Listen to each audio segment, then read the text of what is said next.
우리 함께 고백하고 말씀 나눕시다. 예수는 그리스도시요 살아계신 하나님의 아들이십니다.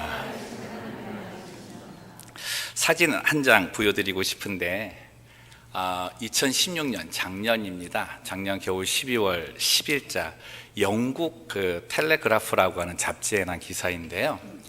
한국에서 이단 종파가 하나 영국에 들어왔대요. 근데 그 이름이 파라크리스토스, 그러니까 유사 그리스도.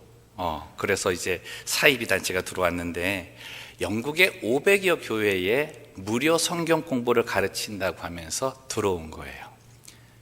이 이단 종파가 누구냐면 신천지입니다.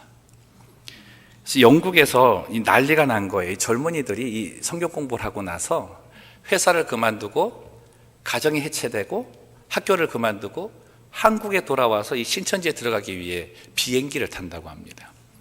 그래서 영국 교회가 발칵 뒤집혀졌어요.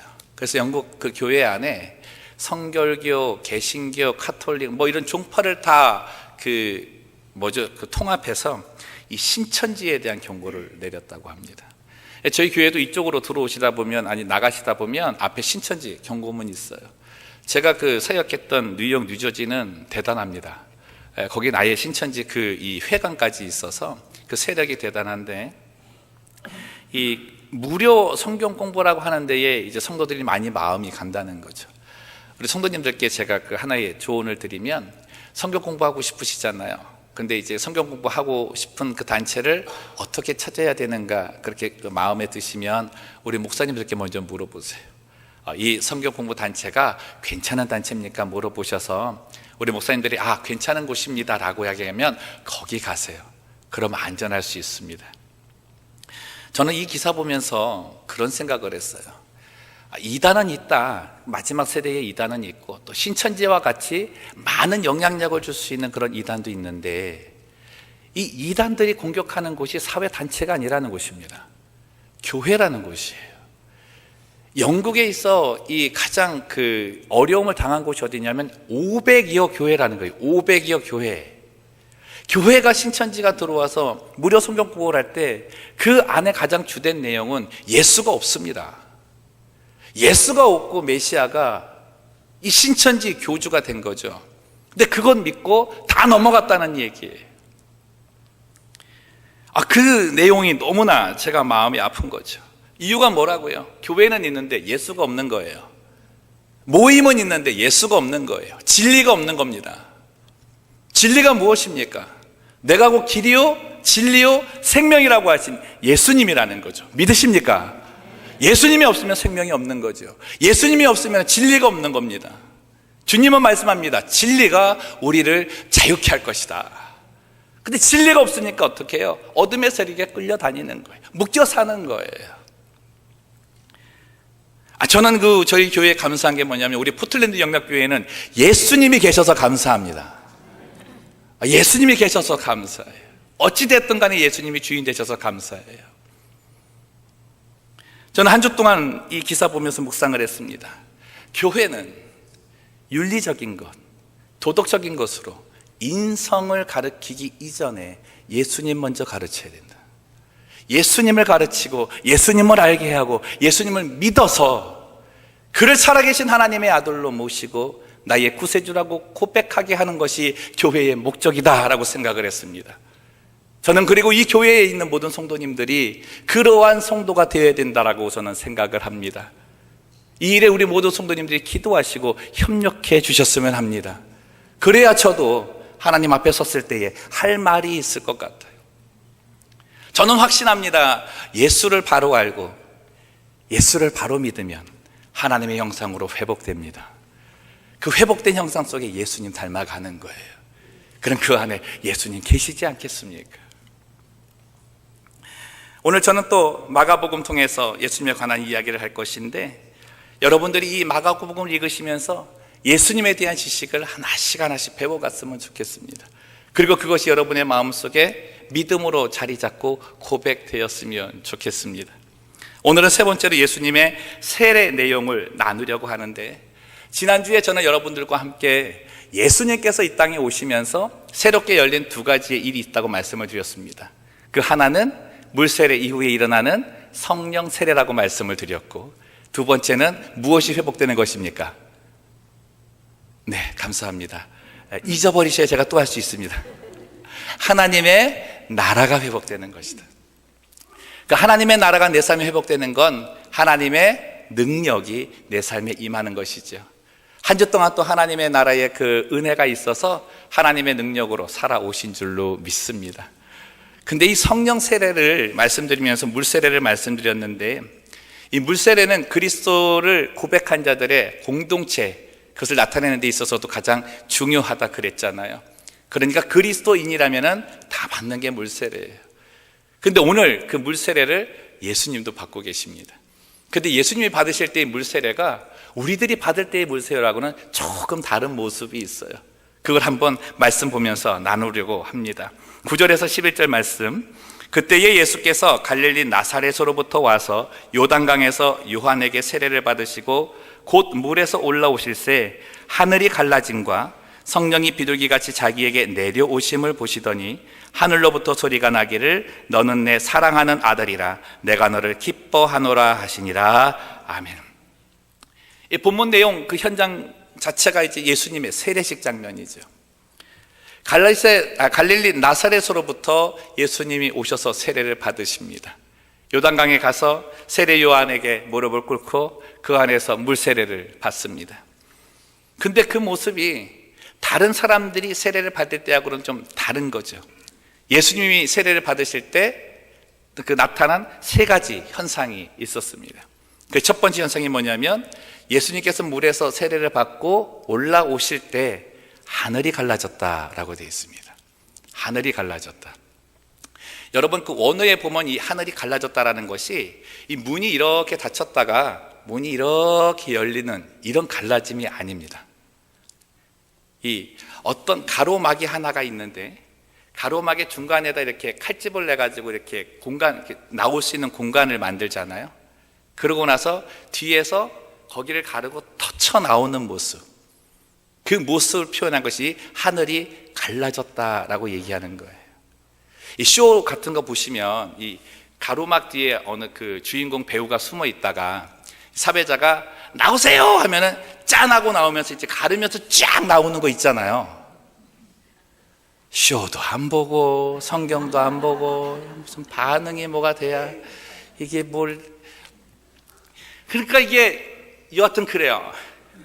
근데 어떤 배우는 간혹 가다가 그 사회자가 너무 오래 이렇게 소개를 하다 보니까 급해가지고 자기가 터치고 나오는 사람도 있어요. 여러분 잘 보세요. 마가가 그렇게 얘기해요. 하나님께서 예수님을 보내시는 그 순간, 하나님께서 세례 받으시는 그 순간, 이때까지 기다리셨던 하나님의 마음을 표현하고 있는 겁니다. 그 가로막 뒤에 언제 나갈까라고 기다리고 계시면서 이때다라고 하면서 하늘을 갈르시면서 나오시는 하나님의 간절하신 기다림이 거기 있었다는 거예요. 여러분, 우리가 구원받은 사건은 하나님의 간절하심이 있는 사건입니다. 우리가 그것을 받고 있는 거예요. 예수님이 올라오실 때, 물에서 올라오실 때 하나님은 우리들에 대한 사랑의 간절하심을 보이시면서 나의 마음이 이렇다라고 보여주시는 것이죠. 두 번째 나타난 현상이 무엇입니까? 성령이 비둘기같이 예수님의 머리 위에 내려오셨다라고 되어 있습니다. 이 비둘기의 이미지가 참 좋습니다. 우리가 알고 있듯이 비둘기의 이미지는 평화입니다. 그리고 순결함입니다. 근데 성경상에서는 또 한 가지 더 깊은 이미지가 있습니다. 그게 뭐냐면 생명입니다.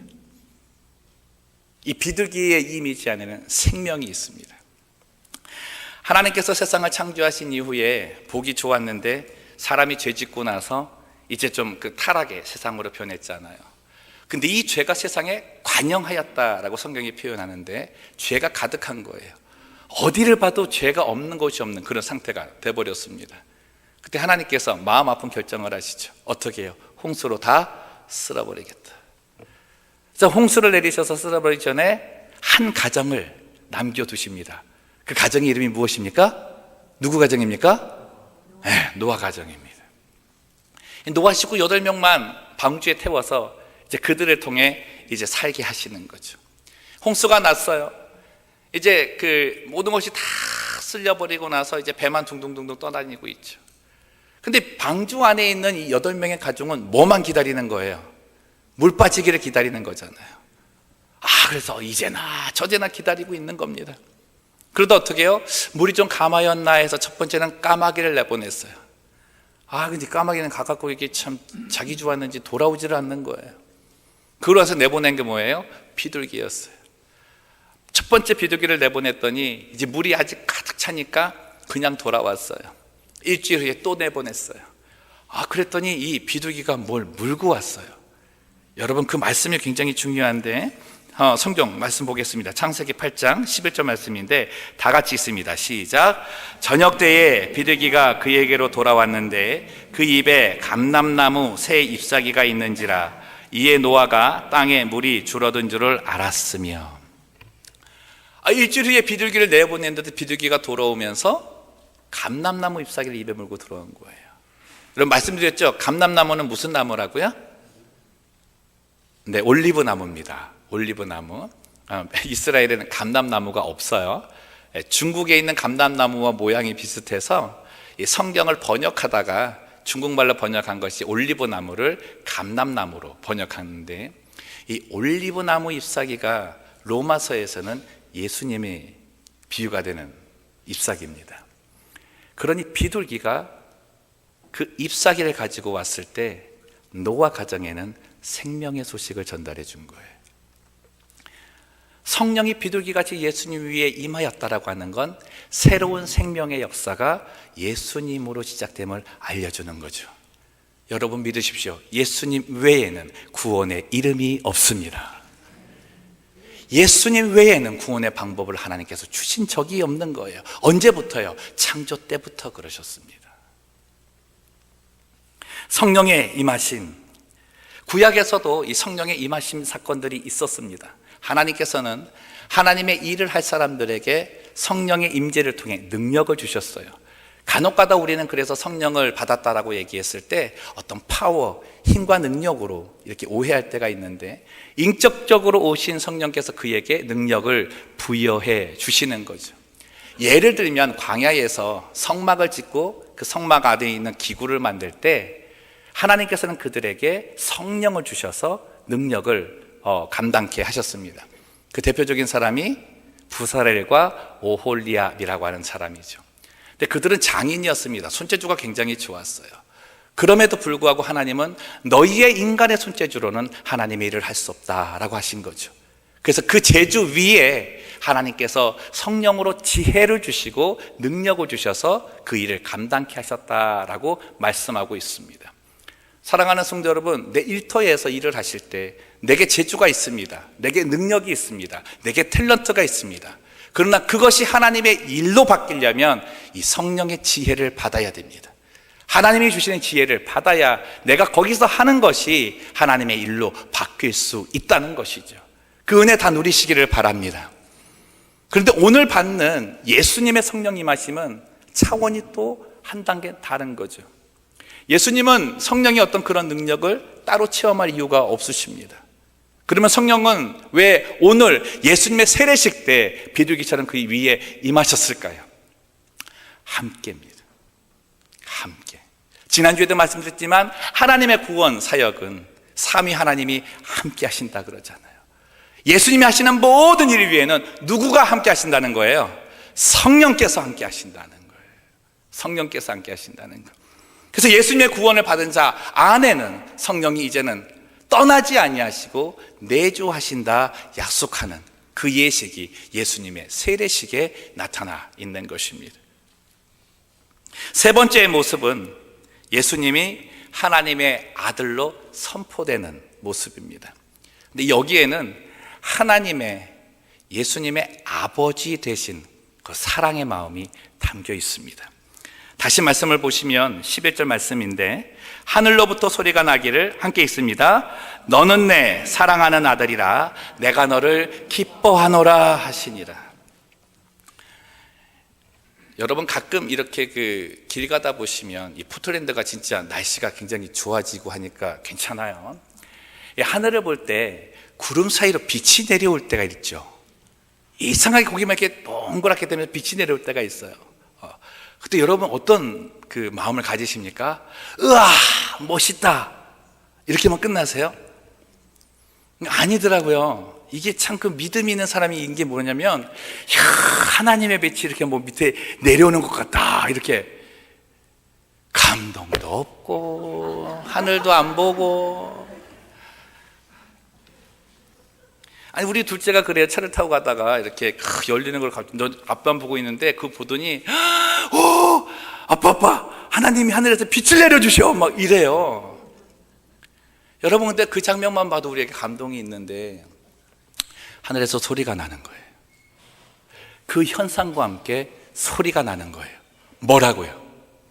이는 내 사랑하는 아들이요, 내가 기뻐하는 자다. 여러분, 하늘에서 빛이 내려오는 그 순간에 하늘에서 그런 소리가 내게 들린다면 여러분 마음이 어떨 것 같습니까? 막 박수치고 와 이러실 것 같아요?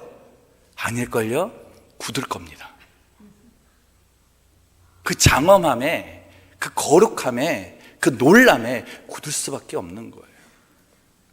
예수님의 세례식은 그러한 장면입니다. 왕의 즉위식, 대관식과 같은 거였어요. 그 앞에 너희들은 다 무릎을 꿇라라고 하시는 거죠. 이 장면이 예수님께서 그 변화산에 올라가셨을 때 베드로와 야고보와 요한에게 들려진 음성과 똑같은 거죠.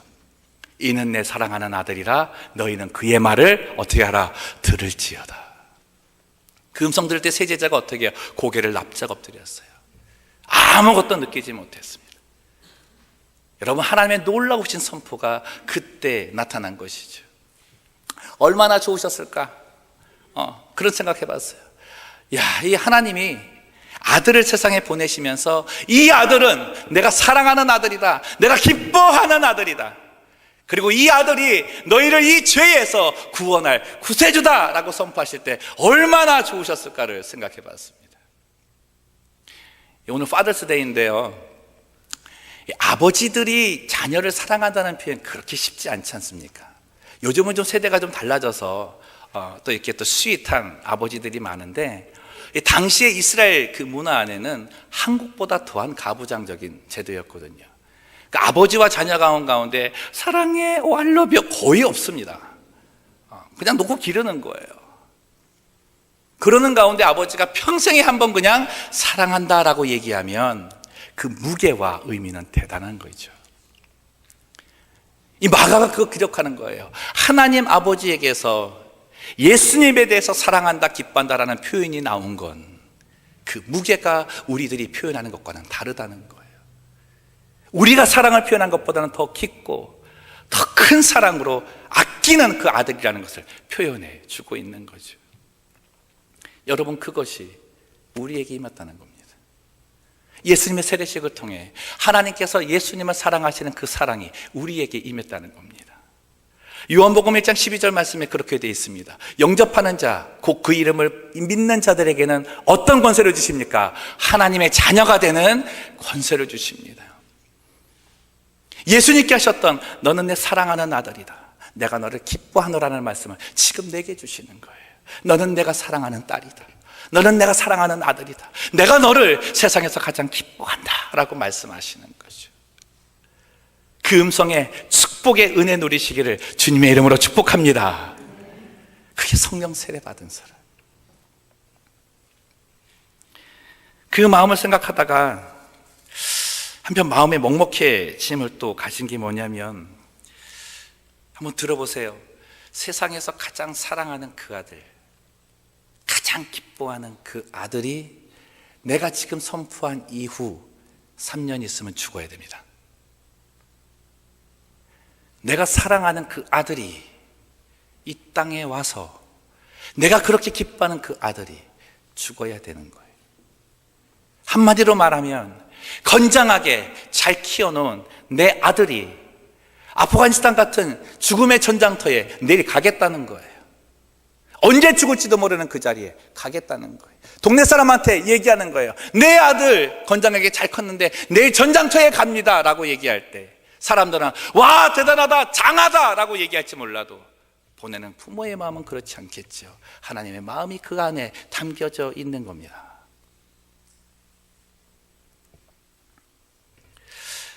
더 아픈 건 뭡니까? 예수님께서 십자가 위에서 돌아가실 때 아버지를 찾잖아요.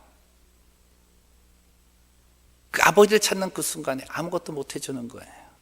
할 수 있는 능력이 있음에도 불구하고 대답조차 못 해주는 거예요. 그걸 알고 있는 그 이 아버지의 심정으로 아들에게 얘기합니다. 너는 내 사랑하는 아들이다. 내가 너를 기뻐한다. 아버지의 뒷모습을 아는 것이 자녀가 이제 철들었다라고 얘기를 하죠.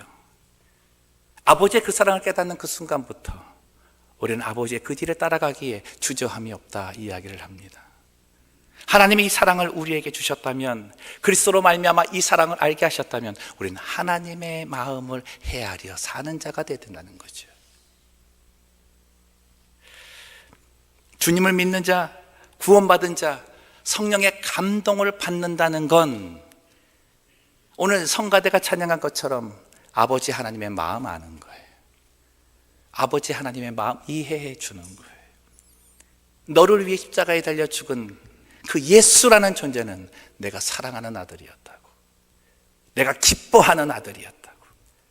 그러나 나는 그를 주기까지 너를 더 사랑한다 말씀하는 거죠.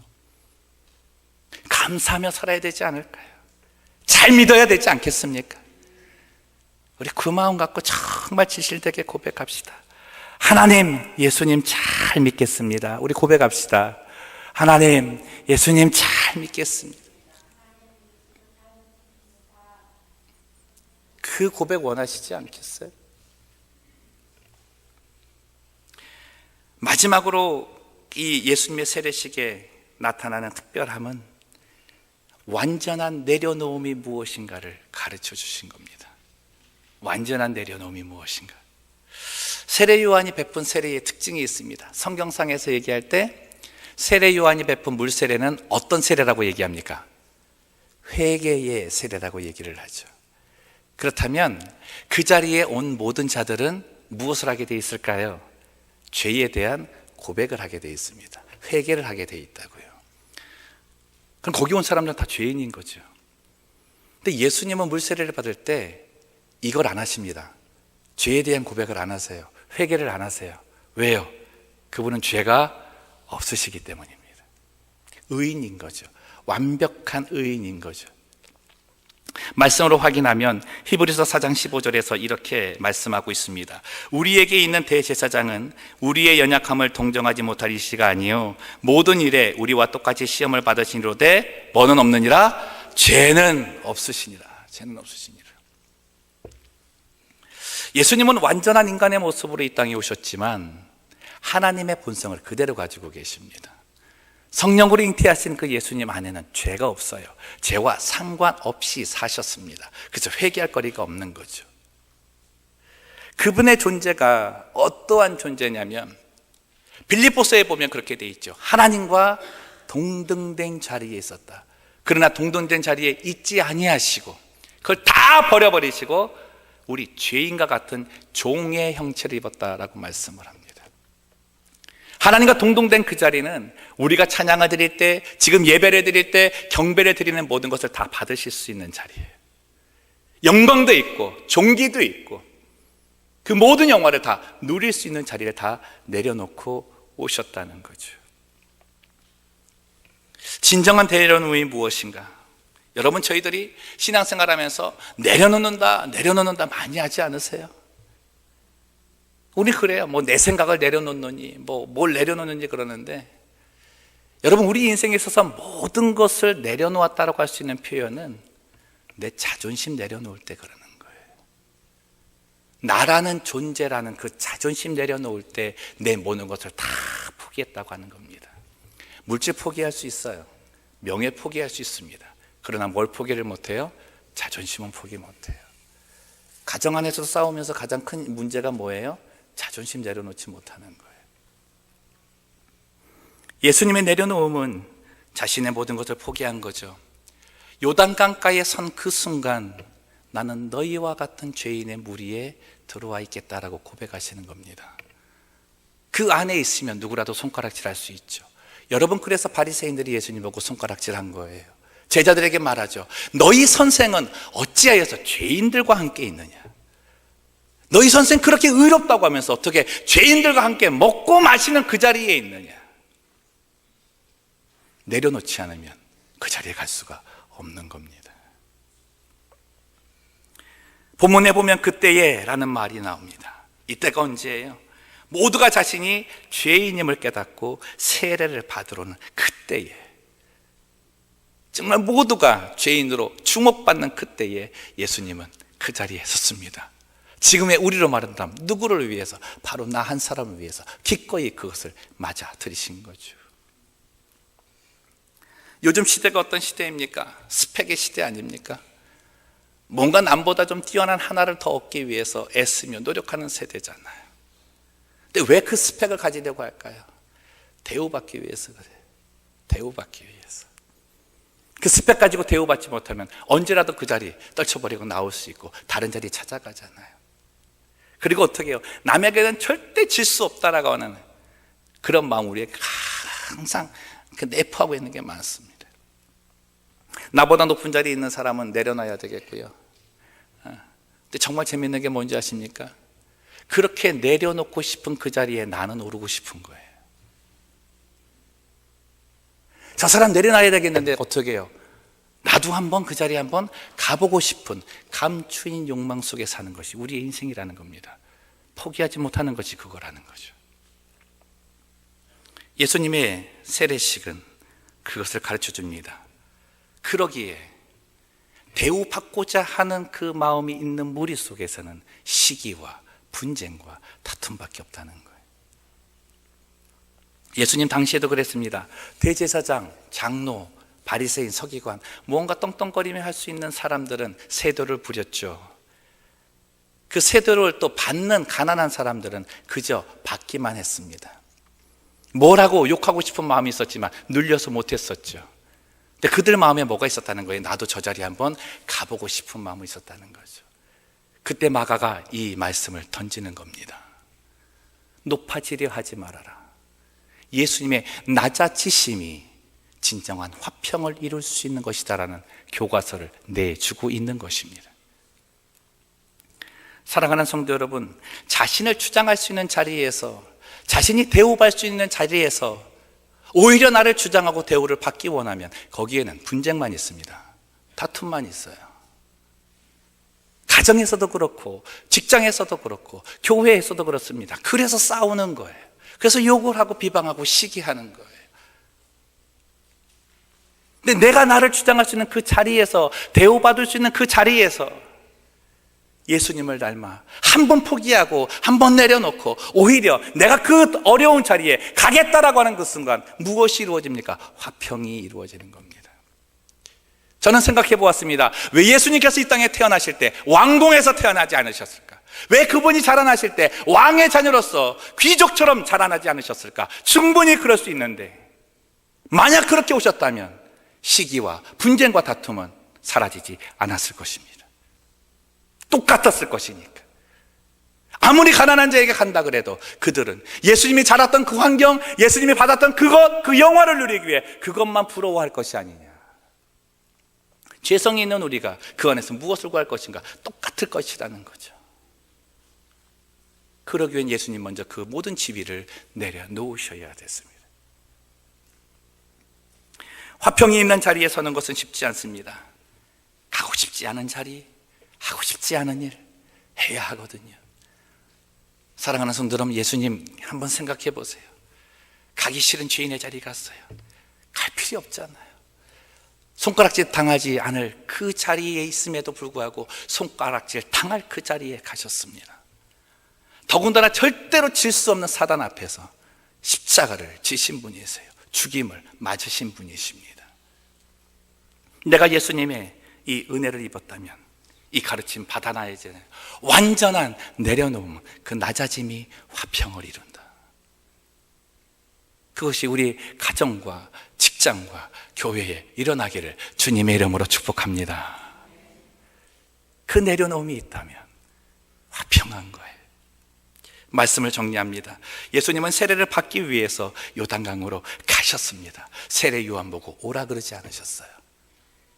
그가 친히 가셨고, 더군다나 예수님이 요단강으로라고 하는 말에 요단 강물 안으로라고 쓰는 그 전치사 안으로는 아주 깊숙이 들어가는 거예요.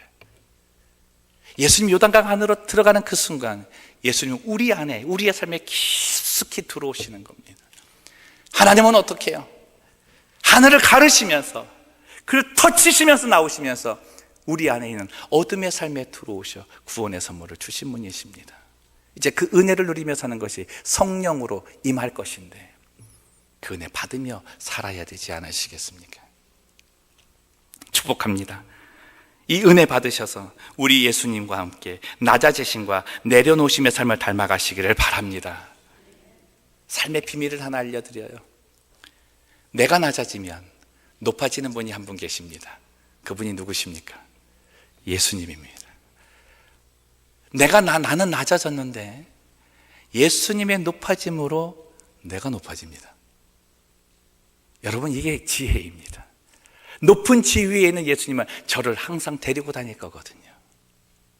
그러면 나는 예수님과 같은 그 동등한 자리에 나도 모르게 올라가 있는 거예요. 내가 스스로 높아지려고 하지 마십시오. 피곤합니다. 내가 낮아진 자리에 있으면 정말 평안해지는데 나도 모르는 사이에 주님이 높여주십니다. 그럼 그곳에서 하나님 사모하는 일들이 계속 일어나게 되는 것이죠. 사랑하는 성도 여러분, 우리가 진정 원하는 것이 무엇인가? 주님을 존귀케 하는 모습이라 그러면 하나님의 마음 알고 살아갑시다. 하나님이 나를 얼마나 사랑하셨는지, 얼마나 내게 구원을 주시기에 간절하셨는지, 그리고 사랑하는 아들을 내어주시기까지 얼마나 큰 아픔을 겪으셨는지 알아가는 마음 가졌으면 좋겠습니다. 그리고 예수님을 닮아 낮아짐의 삶을 삽시다. 대우받을 그 자리 한 번쯤 포기하시죠. 그리고 낮아진 그 자리에서 화평케 된 그 모습 하나 가지고 하나님, 오늘도 나 그렇게 사용해 주셔서 감사합니다 라고 고백하는 그런 성도들 되셨으면 좋겠습니다. 예수님은 그리스도시고 살아계신 하나님의 아들이십니다. 기도하겠습니다. 살아계신 하나님 아버지, 오늘 예수님의 세례식을 통해서 하나님 아버지의 마음을 부족하게나마 알게 하시니 감사합니다. 주의 마음을 헤아려 더 사랑하는 자들 되게 도와주시고, 아버지, 무엇보다도 예수 그리스도의 낮아지심을 깨달아 이 땅의 구원을 통해 화평을 주시고자 하시는 하나님의 뜻을 이루는 주의 백성 되게 하여 주시옵소서. 감사하며 걸어가신 예수님의 이름으로 기도드리옵나이다. 아멘.